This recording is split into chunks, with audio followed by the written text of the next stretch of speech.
Hey guys.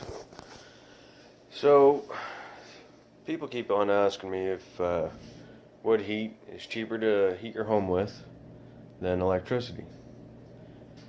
Well, depends on where you live, depends on where you're getting your wood, what your regular heat source is if you don't have wood, and um, how big your home is it well insulated, etc., etc., etc. Like, there's multiple factors. I heat with wood, I also heat with electricity. Now, is wood cheaper than electricity? If I was to run a baseboard heater, like baseboard heaters all throughout my house, like I have baseboard heaters all throughout the house, I also have a mini split. Now, in the lower section of my home, I heat with a wood stove. In the upper section of my home, I used one baseboard heater in one of the bedrooms, and I have a mini split that heats the rest. Now, with that being said, my power bill has come down dramatically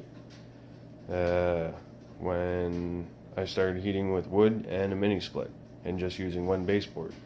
When I wasn't heating with wood and I was heating with just baseboards, my power was more. So, all in all, it depends, like, how much work do you want to do? How much time do you have? Wood is not easy. It's a lot of work involved. If you have a wood room, it's not too bad. You can load all the wood in the wood room and leave it there. And then when you need a few sticks, you put it in the fireplace or the furnace or wherever. And that there is probably sufficient. But see, I don't have a wood room. I have a fully finished basement and a wood stove.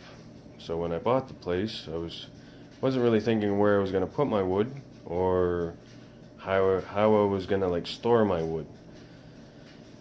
So then now in my fully finished basement, I used to go outside every 4 days and get about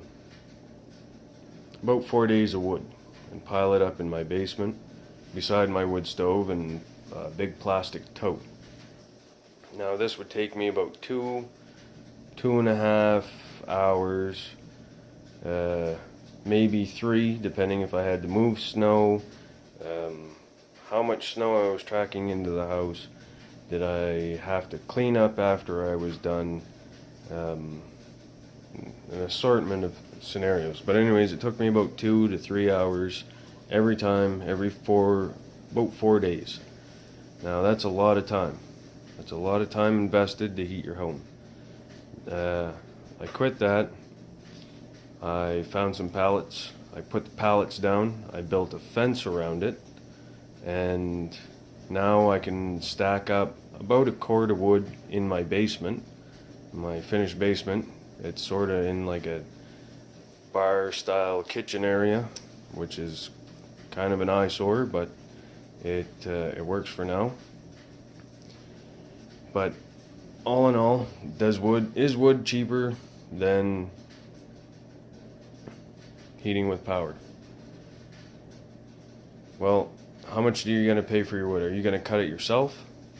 Or are you going to cut it yourself, or are you going to have somebody cut it and deliver it to you? And are you going to pile it, or are they going to pile it? How much is the wood going to cost you?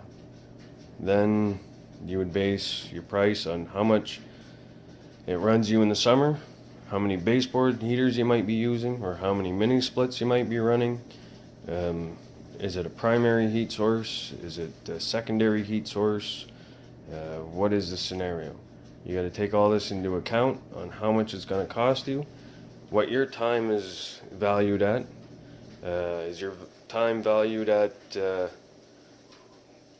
let's say, I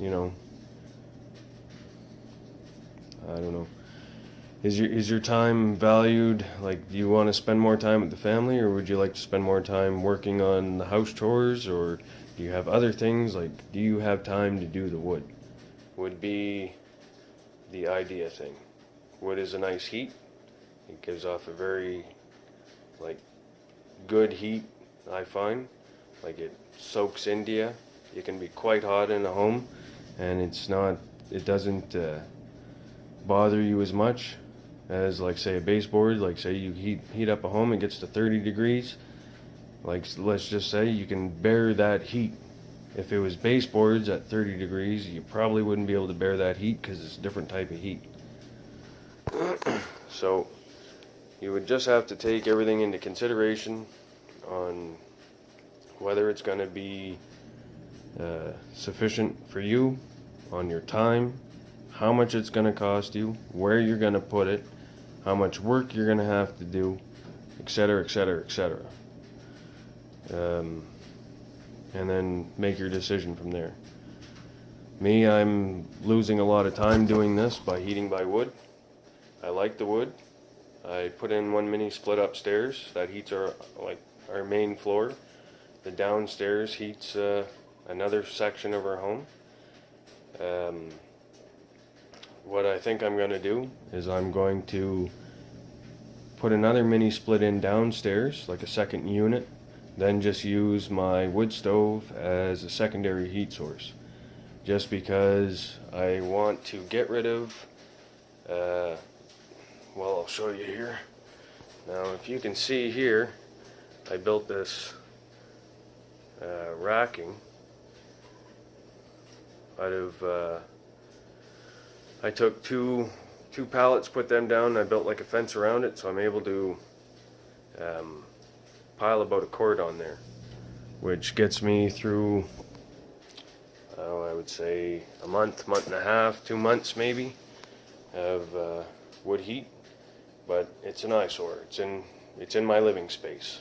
I'm not a fan of it, so I think what I'm going to do is I'm going to put in a second mini split on the other side of my wood stove, like a little ways away from it. That's going to heat my downstairs and cool it off in the summer, and run 2 mini splits in my home versus a wood stove and a mini split.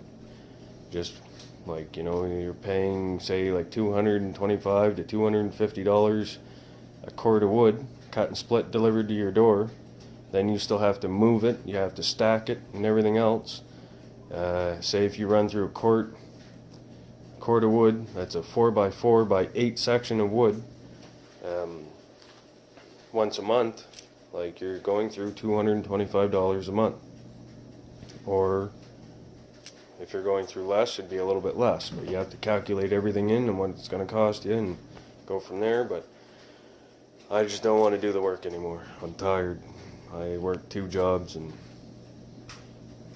got all kinds of little things to do and all kinds of ideas I want to achieve, and I'm not getting any younger, so I'm going to use my wood stove when I want to relax. I'll put that on and kick up my feet and watch some TV or whatever I want to do, and other than that, I'll let the mini splits do their job. And mini split probably run you, maybe, I'm thinking $50 to $75 a month.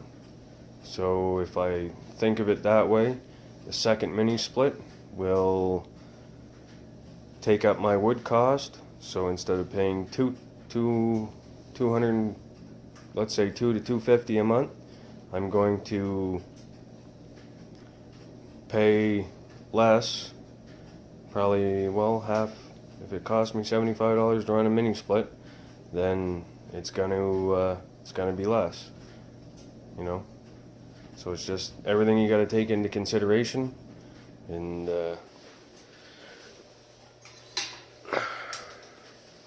everything you got to take into consideration and make your decision from there. What kind of heat do you want? Do you want it by power? Do you want the wood stove? I like the wood stove because if the power goes out, I have a place to cook, I have a place to warm water, I have a heat source, like, it's comfortable. I don't have to worry when the power goes out unless like we get flooded or something, but I hope that doesn't happen. But we up in Canada here, we got all kinds of snow and we get power outages from the ice storms and everything else. So I mean, a wood stove is a nice thing to have when your power goes out. And I don't think I'll be getting rid of it, but I'll be using it as like a second heat source from probably next year. I'll go this year with the wood stove as my main heat source, along with my mini split, and then next year I'll shut down the wood stove and run a second mini split. Okay, there you have it. Sorry it's not like an exact answer, but I'm thinking all in all, I would say heating with some mini splits or a heat pump would be cheaper than running a wood stove, depending on where you get your wood stove. If you cut it yourself, it'd be cheaper, but it's a lot more work. So you have to value your time in there. What's your time worth? Is it spare time, free time, or is it time that's costing you money? You have to put everything into consideration, come up with your decision from there, and what the best scenario is for you. Okay, thanks for watching. Have a good day.